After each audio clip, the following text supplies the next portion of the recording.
Hi, everyone. I'm Bruce Karasik, co-founder of the Jewish Republican Alliance, talking to you from beautiful Southern California. Thank you for joining us today for another special edition of JRA Loudspeaker.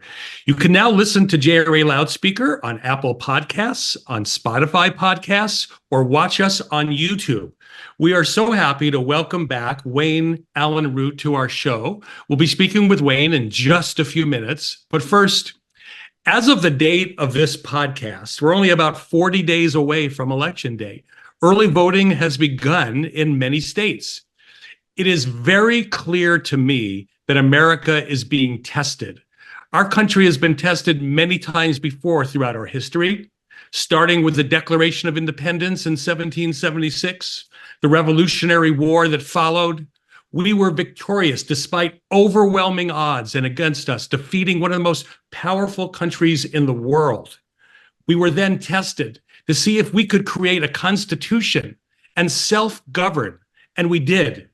We were tested through our fight to end slavery and the Civil War that followed, and then we were further tested to see whether our nation could ever reunite again. We were tested at Pearl Harbor, 2 world wars, a Great Depression, a Korean War, Vietnam, the Cuban Missile Crisis, and the fight for civil rights for all Americans. We were attacked on 9/11, which tested our resolve to fight terrorism and Islamic extremism. We have been tested with political assassinations, riots, violent protests, the economic meltdown of 2008, a worldwide pandemic, and now we are being tested once again. Are we a nation that cares about the safety and security of its citizens, or will we continue to allow a violent crime and drugs to kill and scare our people? Are we a nation who is willing to just accept that it's unsafe in many of our big cities and in our towns? Or will we have the courage to elect leaders who will fix this? Are we a nation who will tolerate homelessness, mental illness, and physical illness of Americans living on our streets? Or are we willing to help these people and clean up our cities and towns? Are we a nation of laws? And will we have borders that are enforced so only legal immigrants can enter our country? Will we have a free press that is fair and balanced, that asks questions and demands answers to important questions? Or will we allow the press to give a pass to one of the candidates because of political bias or demands from the corporations that hire our press? Will we continue to allow propaganda and indoctrination from the mainstream media, Hollywood, streaming services, our schools and universities to go unchallenged, to so strongly influence our electorate through manipulation and censorship? Or are we willing to have a vigorous and honest debate about the future of our nation? Can propaganda and indoctrination take a highly unpopular vice president with an extremely low approval rating, a vice president whom many wanted off the ticket just a short time ago, one with no plan, with no command of the issues and solutions, and magically create an image of popularity and approval in just a matter of weeks? Or will we require a presidential candidate to be challenged through vigorous debate and be required to answer tough questions to inform our citizens about the choice they need to make when voting? Can a highly accomplished former president with a record of success be brought down with 2 impeachments, lawfare, wiretaps, false reporting, constant political attacks, and 2 assassination attempts? Will he be allowed to take his message directly to everyday Americans? And then will the impartial press fairly challenge and question that message? Will our nation have the courage and conviction to fight against anti-Semitism, eliminate Hamas and Hezbollah, and stop attacks on Jews in our country? Do we have the courage to unequivocally support Israel, our closest ally and the one true democracy in the Middle East? Or will we pander and embolden those who wish to destroy Israel and America? Can we elect leaders who will prevent Iran from obtaining a nuclear weapon Or will we elect a leader who will enrich Iran until it's too late for our world for nuclear war? America is being tested once again to see who we really are and what path we will choose. When being tested, previous generations of brave Americans have always answered the call and rose to greatness. Will this generation of Americans rise to the occasion once again? And will we choose the path to solve the most important issues of our time? Our problems are man-made, and it is up to us to choose greatness. We will see. But for now, the questions remain unanswered. I want to thank you all for being here today. And now I'd like to introduce to you fellow JRA co-founder, Mitch Silberman. Mitch? Thank you so much, Bruce. You know, like most of you, I peruse social media, not so much for information, but to get ideas, insights, guidance, wisdom from others, conservatives that I follow. And sometimes people have a way of summarizing things that we already know in such a powerful way. And I saw this just the other day. There's a picture of President Trump in his iconic blue suit and red tie. Shows him, being very steadfast in his resolve. And it says here, 2 impeachments, 4 indictments, 34 convictions, 91 charges, 2 assassination attempts. Every single effort to take Trump down has failed. Every single one. There's no doubt that God's hand of protection is on Trump. Now, if that's true, no one knows for sure, but we are witnessing both perilous and incredible times. And here we are just 40 days away from the most consequential election of our lifetime, possibly the last free election of these United States. And as I've studied past presidential elections, I've noticed there's 2 key factors that really determine who's going to win. These aren't the only 2, but they're very critical. The first one is getting the vote out, turnout. And if you're watching this broadcast, I have every confidence you're going to vote. But I heard a shocking statistic the other day. Research recently done says about 50% of religious people don't vote. Now, the only word that comes to mind when I heard that is a 1-word response from one of my all-time favorite films. And that word is inconceivable. Yes, Princess Bride. It's shocking to me that people that share our passion and share our values aren't voting. California has the most registered Republicans of any state in the union. If they all went out and voted, what a difference it would make. Not to mention taking away the left's big fetch about, the popular vote. Thank God the founders gave us the Electoral College. So what do we do about this? Well, you never want to insult anyone. So if you know someone who shares our passions and shares our values, you don't want to say, hey, are you going to vote? Kind of an insult.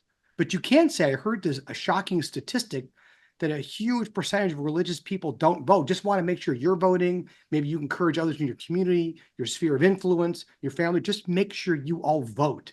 So that's one thing we can do. The other critical factor of what determines who wins a presidential election is, this is interesting, likability. Likability is a major factor in determining who wins. So here's what's fascinating. We have arguably the most unlikable VP in history, and maybe the most unlikable presidential candidate in history. And the press is doing everything in their power to make her likable. As Bruce mentioned, read articles about her, ancient history like 2 months ago before she was handpicked without getting a single vote. They didn't like her. They wanted her out. Her own staff had turnover in the 90% range. She is eminently unlikable, and the press is doing everything possible to make her likable. Ironically, on a personal level, everything I've read and heard is President Trump is immensely likable.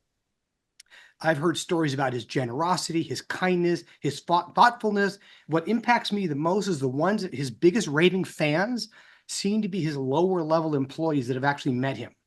They talk about how he treats them with dignity and grace. And of course, the media is doing the complete opposite. They're making him out to be this boorish caricature who's literally worse than Hitler. Okay?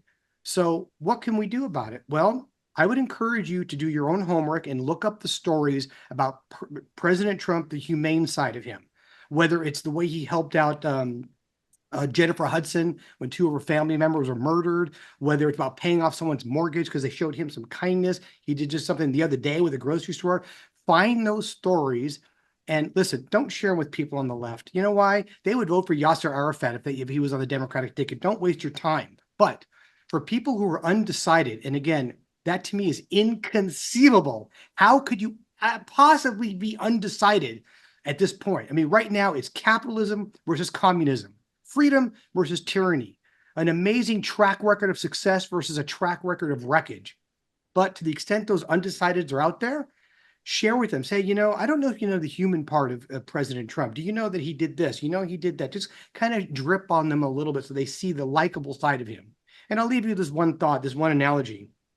If you had had dinner with Mike Tyson in his prime, you would say, he's actually a really engaging guy. He's fun. He's knowledgeable. I really enjoyed having dinner with him. And I would say, yeah, but don't get in the ring with him. Same thing with President Trump. His kindness, his thoughtfulness, his generosity are all legendary for those who know him, but don't get in the ring with him. Okay? That's how he rolls. He is a fighter, as we all know. And now someone who does know him personally, not only has Wayne Allyn Root met him, he knows him and he gives advice to him. So Wayne Allyn Root is not your typical CEO. The media calls him the conservative warrior and the capitalist evangelist. Even more impressive, Wayne has become the host of TV shows in late 2022, America's Top 10 Countdown with Wayne Allyn Root. Many other shows. He's got so many shows that are on TV, has been, and still is. This former 2008 Libertarian vice presidential nominee is also the host of the nationally syndicated Wayne Allyn Root, Raw and Unscripted, on USA Radio Network daily from 6 p.m. to 9 p.m. Eastern. He's also the best-selling author of 15 books, including The Great Patriot Protest and Boycott Book, Trump Rules, The Power of Relentlessness, The Ultimate Obama Survival Guide, and The Murder of the Middle Class. As you'll see for yourself, Wayne is a high-energy, dynamic, outspoken, fiery, combative, controversial, unapologetic, in-your-face New York businessman, Las Vegas gaming CEO, reality TV show producer, and former presidential candidate turned conservative media superstar. It's my great honor to introduce Wayne Allyn Root. Welcome to the show, Wayne. Hey, guys, Mitch, Bruce, you left out one thing, Jewish Republican. You didn't say Jewish Republican. That's what I am. Yes. And that's kind of unusual because I've been there a long time, man. 30 years in the desert, wandering around aimlessly in the desert. As my wife always says, if only the Jews had one Christian with them, they would have been out of the desert in a week. We have no sense of direction. I've been in the desert as a Jewish Republican for so many decades. But let me start the interview by making sure everyone knows about all my TV shows, because I think you have kind of an old bio from a couple of years ago. So I've got America's Top 10 Countdown every Saturday at noon Eastern on Real America's Voice TV. Very unique show, my biggest audience by a mile. And then I've got also Monday through Friday, every night, a TV show now that just started in April, Root Reaction. The Root Reaction on Real America's Voice TV at 10 p.m. Eastern, 7 p.m. West Coast time, every daily day. In other words, Monday through Friday. And then I've also got Frank Speech TV, which used to be known as Lindell TV, Mike Lindell's network. I'm on Frank Speech TV every single day, Monday through Friday at 7 o'clock p.m. East Coast time, 4 o'clock West. And then I've got my national radio show, no longer on USA, on Talk Media Network, and my podcast, which is all over the country, everywhere you find podcasts. So to make it all simple, just go to rootforamerica.com, and it tells you everything you need to know right at the top of the page. Watch Wayne on TV, listen to Wayne on the radio, listen to Wayne's podcast. It's all at rootforamerica.com. That's it. That's my promotion. The rest is up to you. Wayne, you know what? As a Jewish Republican, you're at home here on JRA Loudspeaker, as you know, with two fellow Jewish Republicans interviewing you. We're excited to have you on. So let me start by asking you about your interview that you had with President Trump. And from talking to you, you told me it was actually, you've interviewed him before many times, but this was your first sit-down in-person interview. One, where can that be seen? And tell us a little bit how that went. It was really, it's been a great couple of weeks. I mean, the debate with Trump and Kamala was only a couple of weeks ago. And when the debate was over, just to give you an idea of what things have been going on at my household, I had a little party at my house, and I had several couples over, and they were all getting up and getting ready to leave. The debate was over, and my cell phone rings, and I look down at the cell phone, and it says 45. And it's President Trump calling. It's 7 minutes after the debate ended. He called me, And what do you think Trump says? Wayne, how did I do? I killed her, right? I mean, and that was the conversation. That's how it opened up. And the first thing I said to him was, listen, you did fine, but she got all the questions in advance. And he was like, you really think she got the questions in advance? I said, are you kidding me? She can't string 2 sentences together. She can't give a speech. She can't give a press conference. She can't do an interview without holding the hand of her vice president like a little girl. And she's horrible in that interview with all the questions in advance. How do you think she did so well in your debate? You were great, but you didn't knock her out, I said. It wasn't a knockout punch because she knew every question in advance and memorized, like an actress, every single scripted answer in advance. And they refused to fact check her, and they fact check you, and they lied about every single fact check. So I was the first guy in the country to say she got the questions in advance 7 minutes after the debate to President Trump. And sure enough, whistleblowers have come forward to say she got the questions in advance, and they agreed to not ask a single tough question of her, and they agreed never to fact check her. That comes from an ABC TV whistleblower. So that was kind of the start of an interesting week. Then Trump called me and said, I want you to open my Vegas event. So I became the opening speaker at his Vegas event. And then the next day, he granted me my 16th interview with President Trump on TV and radio. 16, but it was the first, as you said, face-to-face interview with each of us standing next to each other. He's always been on the phone while I'm standing there, either on radio or on TV, interviewing him. So I was never in the same room as him for that interview. I've met Trump 100 times. Matter of fact, I had my honeymoon at Mar-a-Lago 2.5 years ago, but I never interviewed him face to face. So it was a really fun and unique moment. And believe me when I tell you, the day I die, and I'm no Cinco fan, believe me, I'm not in love with anybody, but the day I die, I think one of my great highlights of my life is 16 interviews with the 45th president of the United States. I don't think anyone has ever had 16 interviews with Trump, including Hannity and Tucker. And I don't think anyone in the history of, at least modern history, Walter Cronkite, Dan Rather, Katie, whatever her name is, I don't think any of them have ever interviewed any one president 16 times. So I think I'm in the Guinness Book of World Records on this one. So it's pretty cool. And I feel special that it was kind of a God thing. You know, I did the interview. I'm not exactly a Christian preacher or a Jewish rabbi, but I felt called to say to President Trump to start the interview that before I ask you any questions or we discuss any topics, any hot button issues, I just want to say that every person that watches my TV show and every person that listens to my radio show wants me to start by saying the same thing. We love you. We pray for you every night. We pray for your safety. We pray God watches over you.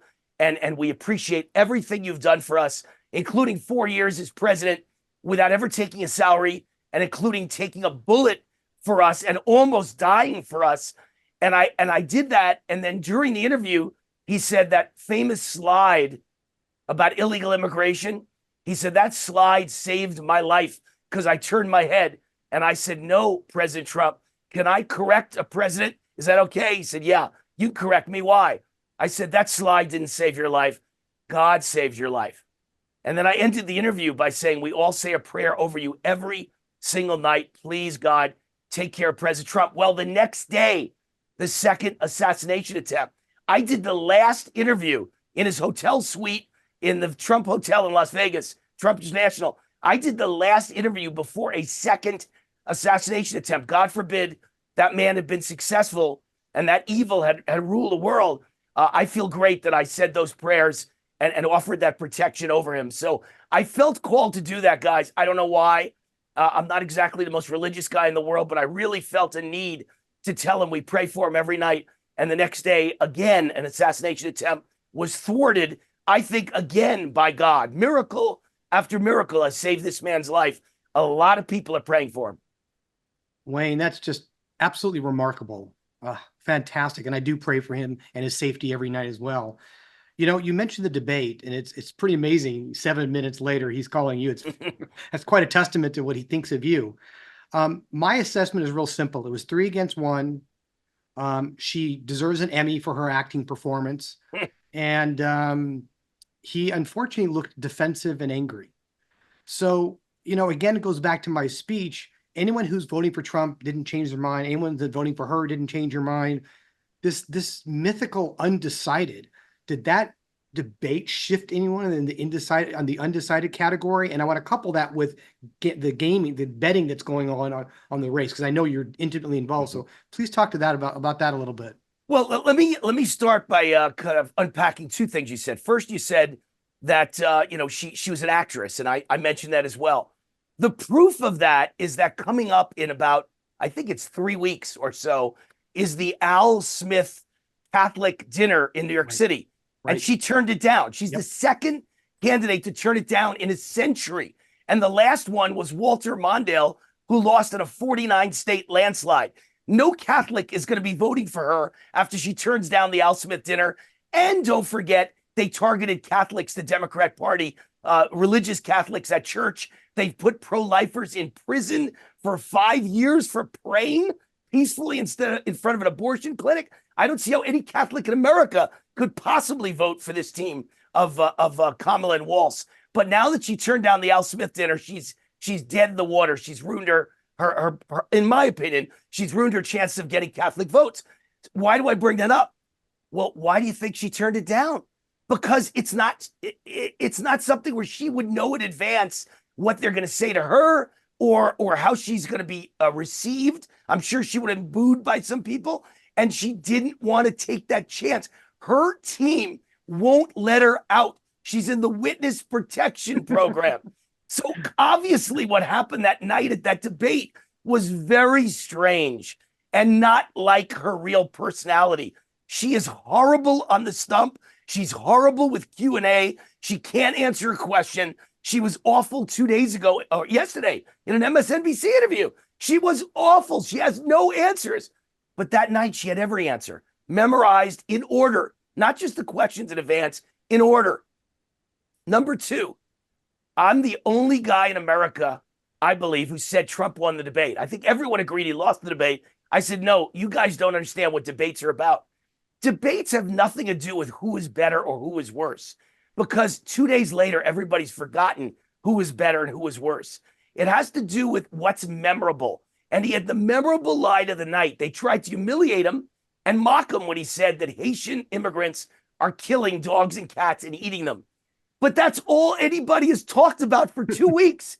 That's all that matters in politics. Nobody gets it. Politics is about coming up with a memorable line like Reagan did time and time again. That's the only thing anyone in America remembers. Trump said Haitians are eating cats and dogs. A, it's good because you want people to remember. B, he was right. Forget about whether they're eating cats and dogs. They probably are. I think cats for sure. And ducks at the park for sure. But it doesn't matter. It served its purpose to aim and focus every middle-class, working-class American on illegal immigration and the invasion of our cities and towns and neighborhoods and schools and healthcare system. Trump did it. If you didn't say that Haitians are eating cats and dogs, nobody would remember and nobody'd be focused. And instead, everybody's going, oh, maybe he's wrong or he lied or he's dumb or exaggerated. It wasn't cats and dogs. They're not eating cats and dogs. But then they look at Springfield and they look at Aurora and they go, oh my God, Venezuelan gangs are killing people and illegal immigrants are raping and murdering women. And Trump looks smart and he looks good. And I'm telling you, I was right for only one reason. The only thing that matters to me is polls. Was I right? Since the debate, he's gone up in the polls, not down, up. And I'm telling you, nothing has happened other than everyone is now focused on illegal immigration, how it's destroying towns, not rich people's towns. Average working class, middle class towns in middle America are being destroyed, and the people know it. So let me kind of, if your audience doesn't know, let me give you two polls in the last 24 hours that are monumental. First is the UK Daily Mail. The UK Daily Mail has put together a model. They don't call it a poll, they call it a model. And they've inputted into a computer. Maybe it's like AI. They put every election in the last 100 years into a computer and they stir it with 20 different pollsters and all the issues And all the polls on every issue, they claim it is the most detailed, comprehensive modeling on elections in the history of polling. And as of yesterday, it shows Trump is up by 10 points. 10. And they said he's ascending. And you've seen the last of Kamala. He'll only go higher from here. This happened since the debate. Number two, this one's even more important because this one has proof in past elections. And this is the Gallup poll. It's not a poll, who are you voting for? It's a tracking poll. Do you identify as a Republican or a Democrat? And they do it every year, every 4 years, about 5 weeks in advance of the election. And the results track the election exactly every year. As an example, it was, who was it that won by 7 points? I can't even remember now. Somebody just, it was McCain against Obama. Democrats were +7 in that tracking poll 5 weeks before the presidential election, McCain against Obama. And guess what the final result was? Exactly 7-point win by Obama. And this time, for the first time since 1992, Republicans beat Democrats by 3 points. So they're showing, the tracking shows I think it's 47-44 Americans identify as Republicans. That's never happened. Democrats are always ahead by a little. This is the first time. And all the results track exactly. They said if it lands the same as always, it'll be Trump winning the popular vote by 3 points, which would be an electoral landslide. And that's what I've been predicting. My prediction is the following.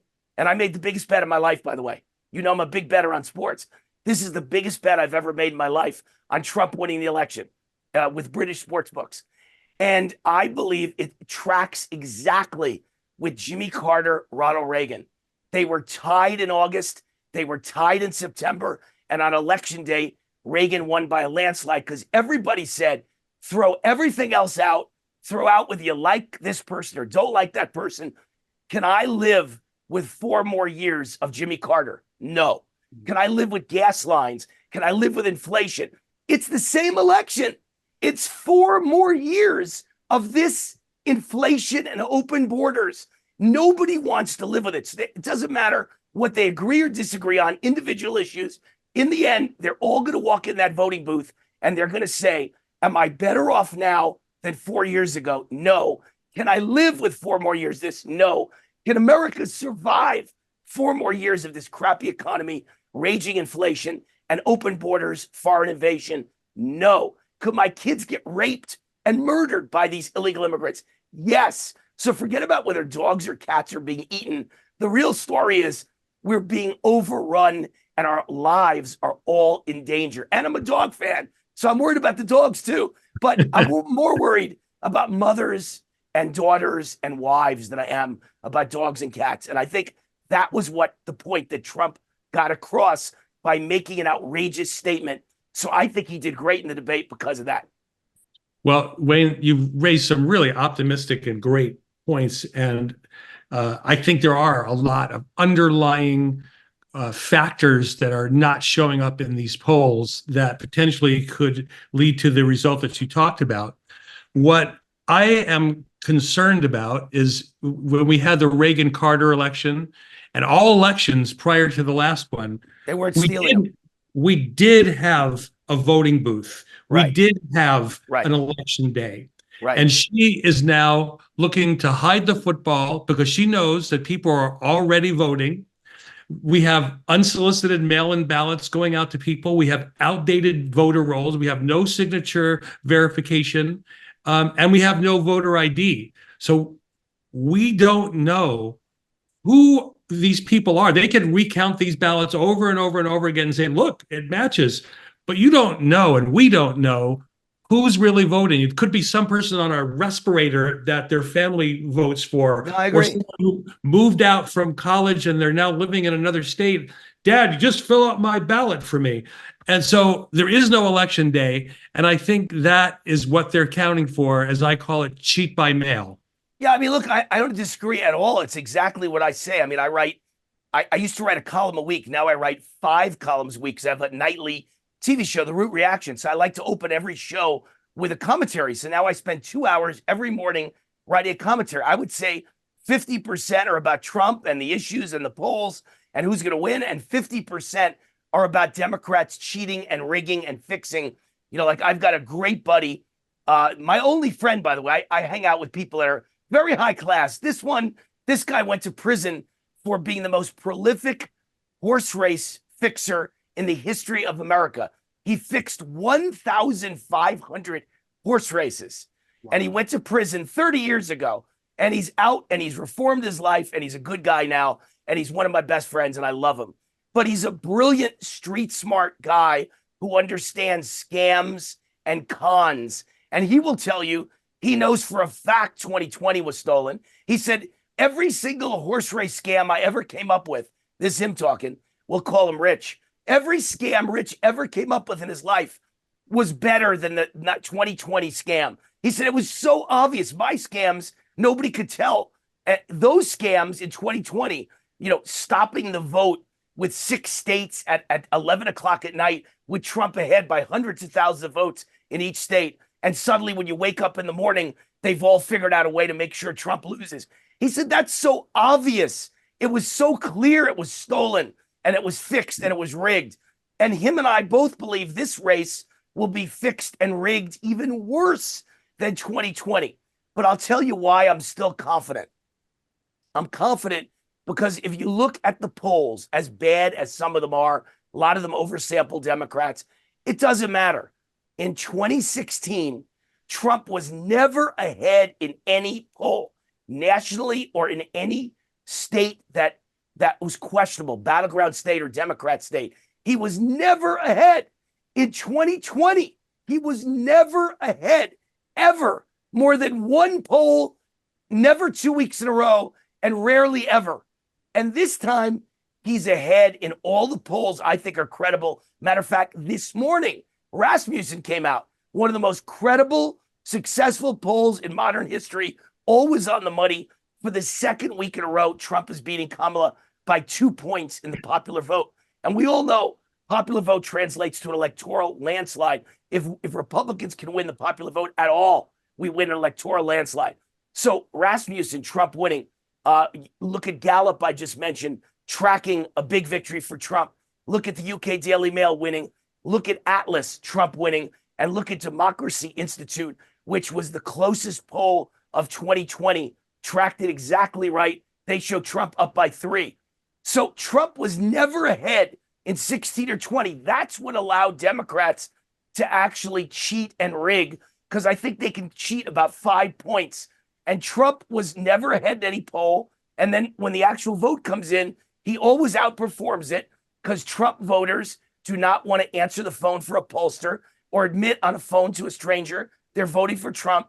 So when you see Trump down or even, it probably means he's up 5. And when Trump was up 5, they were able to cheat maybe 6, and they beat him in a close race with a few thousand votes in 6 battleground states, determining the whole final outcome. I think this time he's probably up more like 10, and they can't cheat 10. They can't get away with it. Everybody's watching. We've got thousands of lawyers watching. We have 150,000 poll watchers watching. They can't cheat 10 points. If he's up by double digits, as I believe he is, then they're not going to be able to steal this election. They're going to try, and they're going to cheat big, but they will not succeed. And that's why I believe in Trump. And that's why I made a very big bet on Trump. So I have to say, from your mouth to God's ears. Yeah. I want to pivot a little. As you know, Wayne, we founded the Jewish Republican Alliance to take a stand for America and Israel. I had a very interesting observation recently in Congress. They approved billions for Ukraine, billions, give them equipment, give them money, give. And yet there's this debate of whether or not to sell to Israel. And I thought, wait a minute. When it comes to giving away billions and giving away equipment and war, give it to them. But when it comes to, do we want to sell as a capitalist weapons to our ally in the Middle East, Israel? I don't know. We got to talk. We got to think. We got to debate about that. And it's such a contrast. So I just would love to hear your take on Israel. I think the whole Zelensky thing is the biggest scam that we've ever seen in our lifetime. But it's just interesting that dichotomy. Give. I don't know if we're going to sell. to Israel. What's your take on this? Well, I'm a guy who reads the tea leaves. I don't believe anything I see. I try and dig deeper. I think it's always a scam in everything. I'm from New York, by the way. So I think there's a scam behind everything you hear in the news. And the whole Ukraine was a scam from day one. But I didn't come up with this now.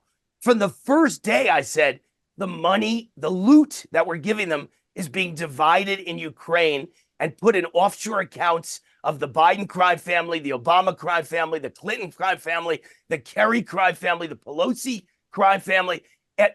Everybody is getting rich off the Ukraine money because in the United States, you can be corrupt, but you can't be too corrupt.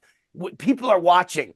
But once the money leaves the United States and it's in the middle of Ukraine, which is the most corrupt nation in the world, and the money was stolen there for years anyway, and the biolabs were there for the COVID germs.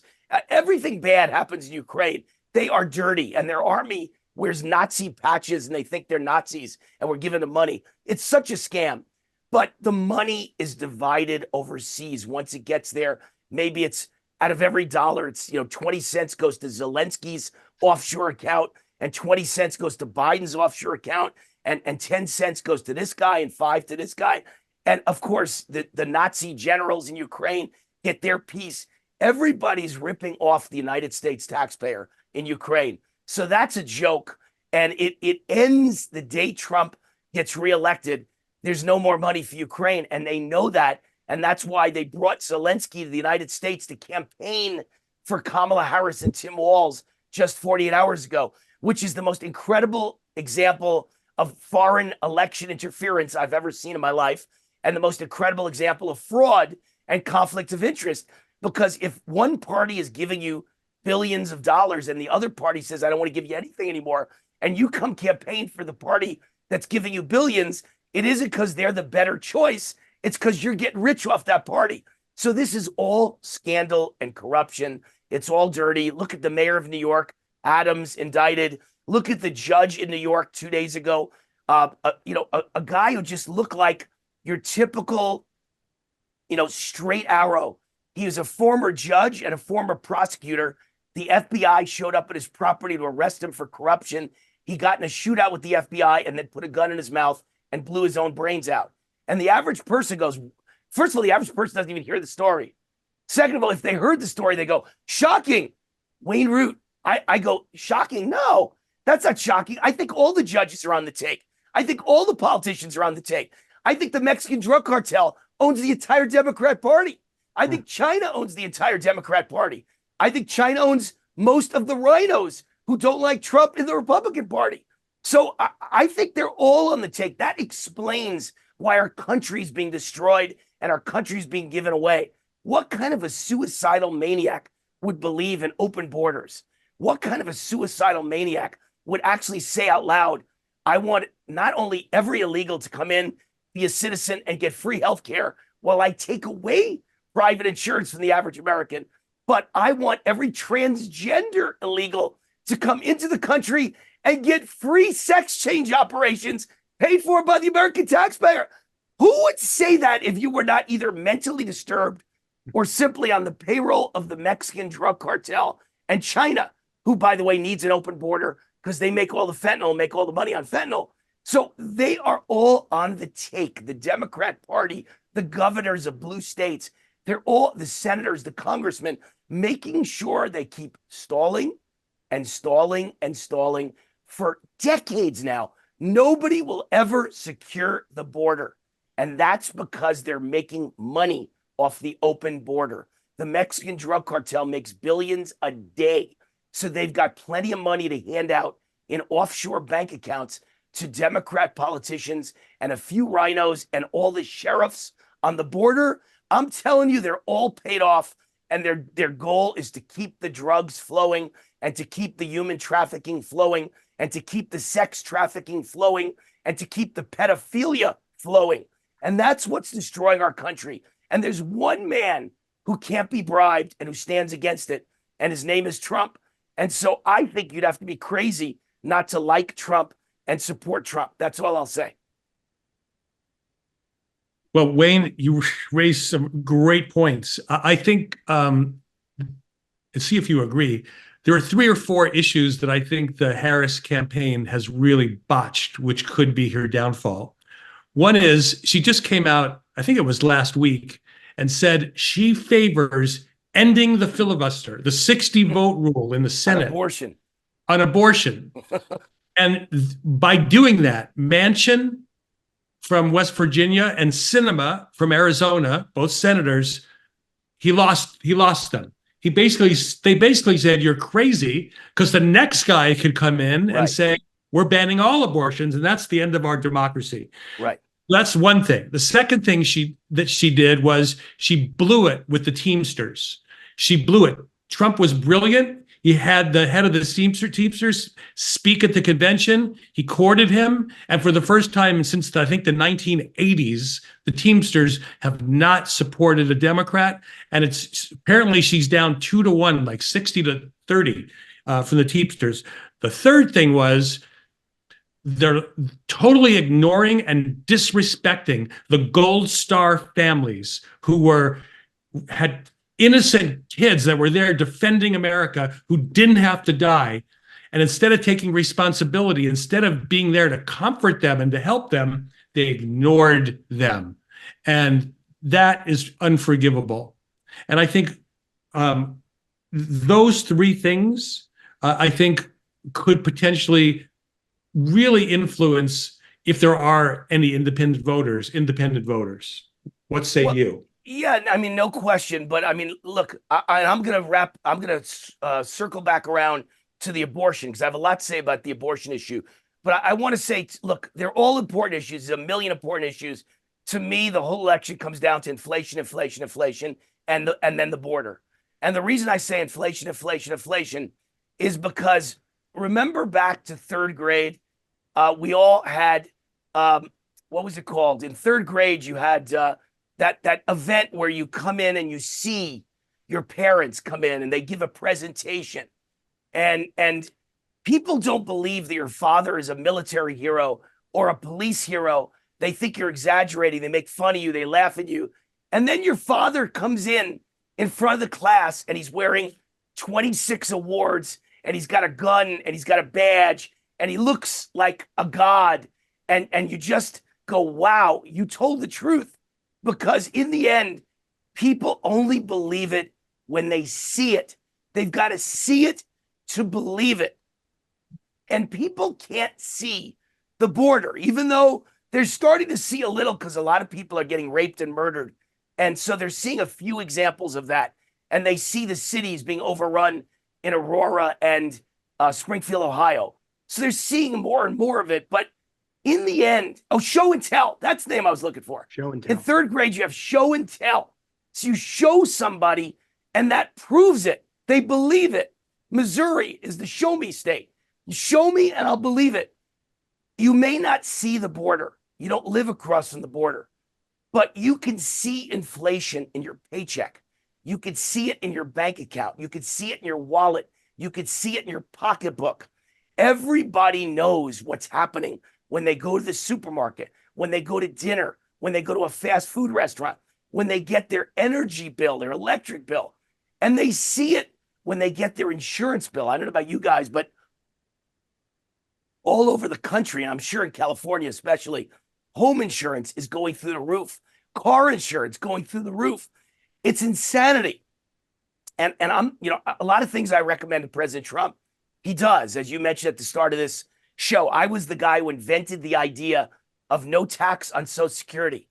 I was the guy who invented the idea of no tax on overtime. And I pitched those to President Trump, and I wrote them in columns, and I talked about them on TV, and I sent the TV show to President Trump. And literally in both cases, 1 week or less later, he was on the campaign trail adopting my idea. And one of the ideas I'm sending him now is that what causes inflation? Illegal immigration. Because you've got 20 million new people in only 3.5 years, all buying the same products, renting the same homes, buying the same carrots and broccoli and cauliflower and chicken and pork and shrimp and meat, and renting the same houses. And I'm telling you, that's why everything is flying high now. And it wasn't under President Trump for 4 years. We've added too many people to the country who all need to rent a house and then go out. They get money from the government and they spend it. That causes inflation.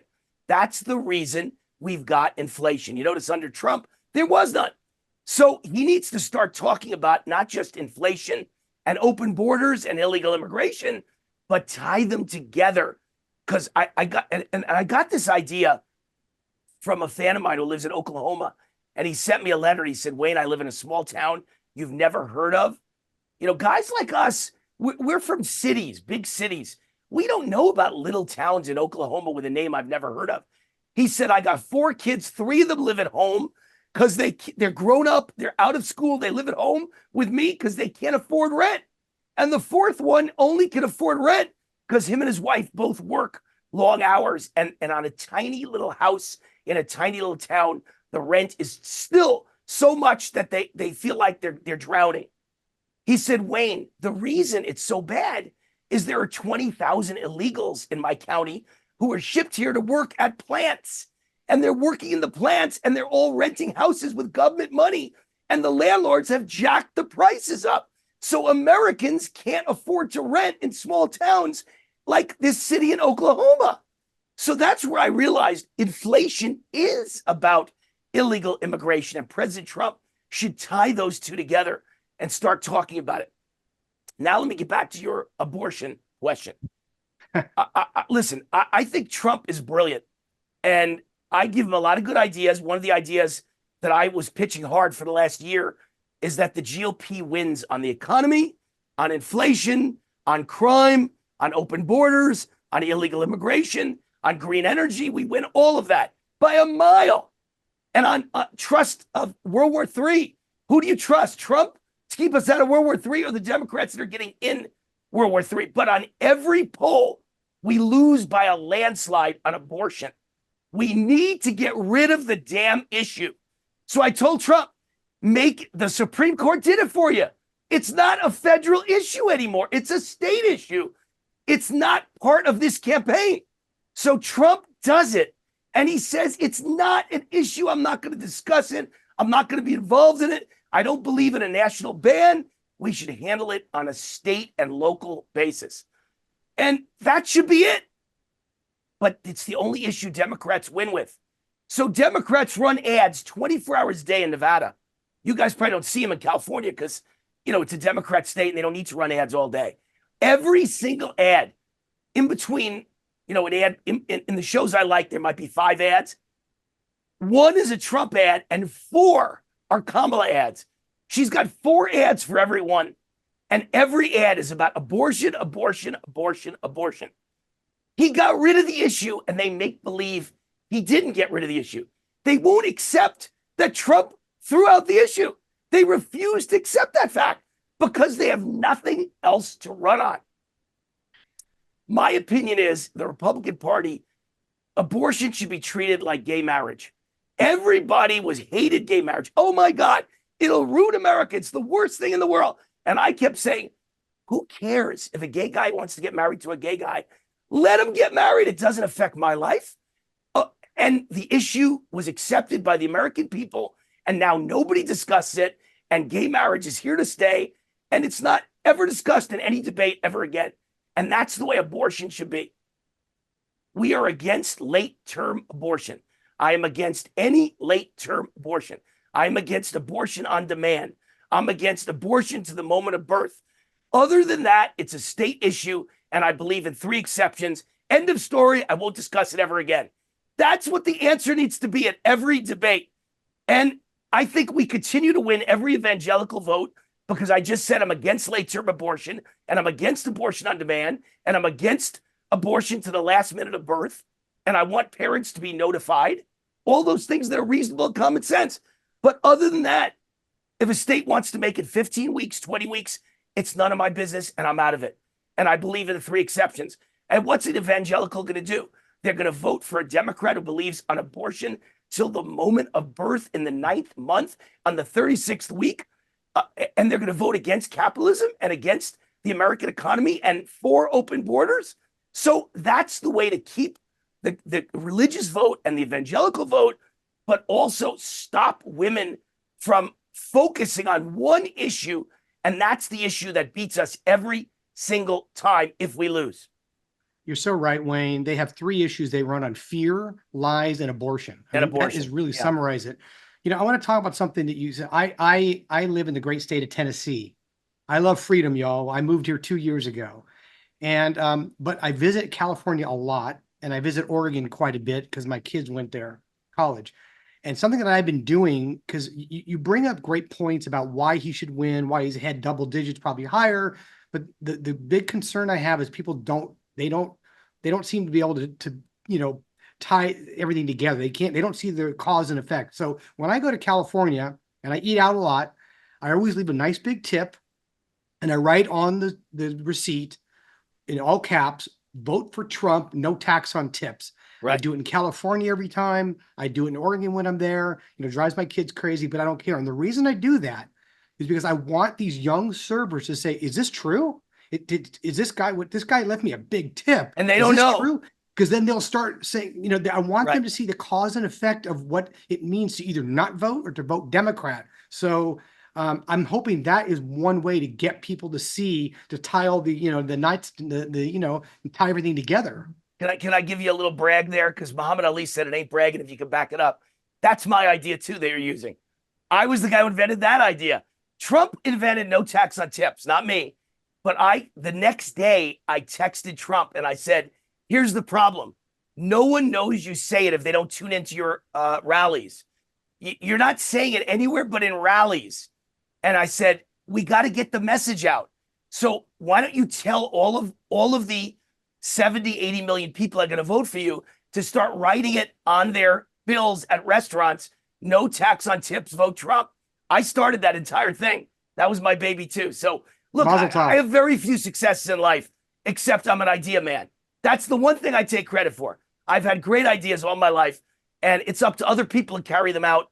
I'm not a billionaire businessman like Trump, but I go to Trump and I say, no tax on tips, vote for Trump. He announced it. I go to Trump, I say, no tax on overtime. He announced it. I go to Trump and I say, no tax on Social Security for seniors. He announces it. So I feel like I'm changing America and changing the world and changing the course of history through Trump, who I admit is a better businessman than me. I'm a little successful small businessman who's got a lot of common sense and some good ideas. He's a billionaire, former president and future president who really has the ability to change the future of America. So by giving him great ideas, I'm playing a small part in changing the future of America. And we thank you for that. You're playing a big part, not a small part, and we're right there with you, and we are fighting right alongside with you. You mentioned the abortion and the late-term abortion and the exceptions.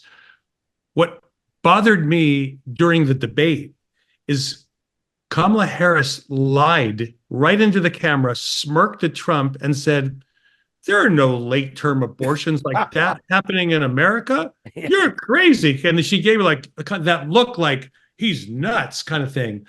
And there's all kinds of videos out now of people calling into clinics that specialize in late-term abortions. Right. And so what I challenged, Americans in my opening line was, can we have a country where the press is fair and balanced ever again?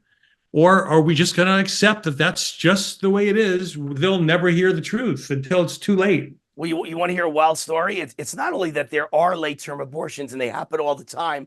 And it's not only that there are, I think there's 8 states that actually allow late-term abortion to the moment of birth. But right now, so it was just 2 weeks ago in the debate, they said that never happens. And then I found out yesterday, I didn't even know this, because I really don't pay attention to abortion issues. I really don't. I'm all about the economy and the open border. I found out yesterday that we have 7 ballot initiatives on the ballot in Nevada, and one of them was put up by Planned Parenthood to give abortions till the moment of birth. So it's on the ballot in Nevada. While he was saying that it's something Democrats want, she's saying, no, they don't. It's on the ballot right now. And I asked someone about it, and they said it's on the ballot in 12 states. So all over America, abortion to the 9th month and to the moment of birth is being voted on in this election. And they're claiming it's not true. but yet they're the ones putting it on the ballot. It's amazing. It's truly amazing. We live in a psyop. This is a psychology, a CIA psychology experiment in how far you can brainwash the American people. Can you convince the American people that every lie you tell is the truth and every truth that we tell is a lie? Can you convince the American people that the last 4 years either never happened or they're the fault of Donald Trump? Can you convince the American people that Kamala is the change candidate, even though she's the one that's been in power for the last 4 years? And can you convince them that Trump's 4 years were terrible and that he handed an awful economy with high inflation to Joe Biden and Kamala Harris? It's like we live in the twilight zone, and there are many millions of people who are completely brainwashed, like Stepford wives, like Jim Jones followers at Guyana, and they actually drink the poison and believe this garbage. Who could believe that she's the change candidate when she's the one that's in power right now? If she wanted to pass no tax on tips, which she claims is now her idea after she stole it from Trump and me, if she really believed in it, then the Democrat Senate could pass it right now. And we all know Republicans believe in it. So the Republican House would pass it and Democrats would join us and it would be unanimous. No tax on tips. So I think Trump should challenge her in the next month. If you think she believes in no tax on tips, hey, Kamala, you're the deciding vote in the U.S. Senate. Let's vote on it. Let's see how Democrats vote on no tax on tips. If you want it so bad, why don't you do it? Well, you're bringing up another amazing point that frustrates me to no end. Everything you said is spot on, Wayne, but here's the bottom line. That's right, we're lying to you. That's right, we're stealing. That's right, we are making all this up, but what are you going to do about it? Huh? What are you going to do about it? That's their position. What are you going to do about it? We don't get called out. We don't get in trouble. We get away with it. It wins elections. So what are you going to do about it? I mean, there are enough people that are just that brainwashed, or they cannot think clearly when it comes to President Trump. Well, I mean, the issue is that we don't control the media and they do. And the media is the PR arm of the Democrat Party. And that's what's happened to America. When the media is on one side and they never will fact check that side and they never will call out that side and they won't point out scandals that side, then it's a tough uphill battle. We're in a tough uphill battle. It's really, really bad. Wayne, we have time for one more quick lightning round question. I'm gonna ask you for predictions and you give me your answer. Okay? The U.S. Senate, who wins? Oh, Republicans by a landslide. That's not even close. It's never been up for grabs. We have so many more seats that we can gain versus what they have to lose. We will win the Senate. What's the number? Well, probably 51-49, but it could be 52-48, 53-47. If we get lucky, it could be 53-47. Okay. The House.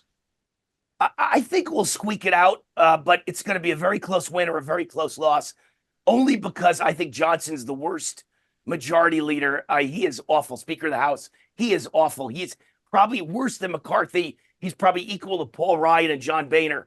These guys are all terrible. They don't know how to fight, and so they lose our advantage. Very close. It's going to go down to a seat or two. Nevada. Very close. I think Trump wins. I think he'll squeak it out, but I don't think we'll do well with most of the other races. I'll tell you the problem I see for Republicans.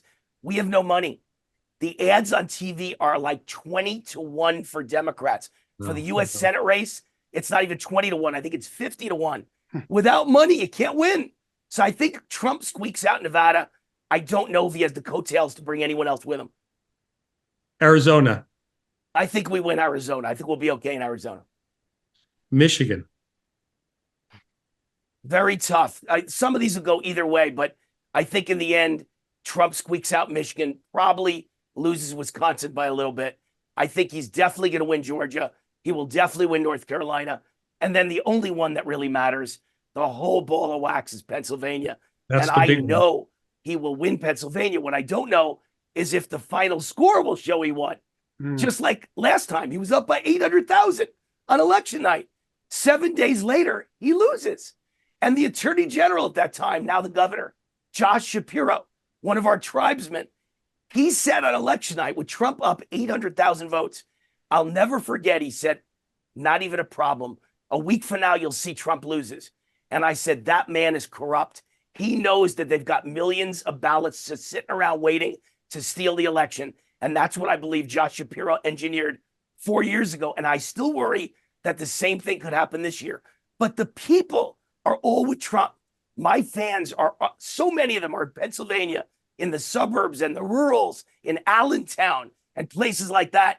And they tell me there are like 10,000 lawn signs that say Trump and not one single Kamala sign in the entire state.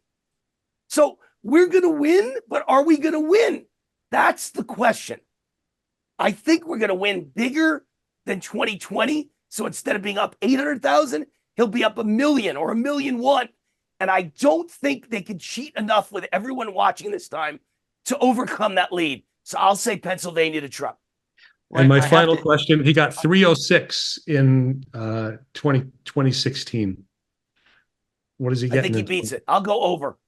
I think he beats it. I think he goes to 320 or more. I have one add-on question because you focus in on Pennsylvania. Harris needs it desperately. They have a popular governor there. He's Jewish. Nope. What's your thoughts on that? Why he was over, Yeah, he was overlooked. passed over. Yeah, he passed over. That's funny. Passed over. I wrote that. I wrote that column, and I said the Democrat Party is a party of Jew haters now and Israel haters, and it's a party of Muslims who go to events and scream death to the Jews, and so they cannot afford to alienate the entire Muslim population with a Jewish VP, and that's why he was passed. He was passed over, and he would have been a much better choice. Tim Walz, in my opinion, is probably the worst choice that I've ever seen in my entire life. He's a complete buffoon, a complete idiot, a complete communist, a complete authoritarian, owned by China. Just the worst human being I've ever seen, who's never been questioned, because in Minnesota, the press is nice to him, and it's a liberal Democrat state. Nobody's ever pushed him. So my hope and belief is next Tuesday, I'm not sure when your podcast is airing, but as we record it, next Tuesday is the vice presidential debate. And I think that J.D. Vance will literally expose him and destroy him and make him look like the naked emperor. The emperor has no clothes. Right. I think he will just destroy him, because say what you want about J.D., he's well-spoken, articulate, brilliant debater, brilliant and unafraid and unapologetic. I think he's going to destroy Tim Walz and expose him like no one has ever destroyed him and exposed him. So it should have been Josh Shapiro who would have held his own in the debate with J.D. Vance, but instead they picked this guy because, they couldn't pick Josh Shapiro. They had nobody left to choose from. That could be the blunder that cost them the election. Wayne, thank you so much for joining us today. You were exciting and controversial, and we love having you on. Come back soon. You got it. Root for America. That's where all my shows are. TV, radio. You find them all at my command central, rootforamerica.com. And if you liked what I did today, send me an email. I love to hear from people. I answer every email. WayneRoot@gmail.com. WayneRoot@gmail.com. Thank you, guys. Thank you. Thank you, Wayne. Bruce, Mitch, God bless. Thank you, Wayne. God bless.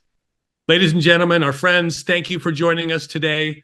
Please check out our new website. We spent a lot of time upgrading and modernizing our website, jewishrepublicanalliance.org. Get involved, join us, make a donation, get involved, stay informed, make a difference. That's what we're doing here. And send us your comments on this. We're so excited now that we're on our actual podcast on Apple Podcasts, on Spotify. You can see us on YouTube, and we have some great things coming your way. Thank you for joining us.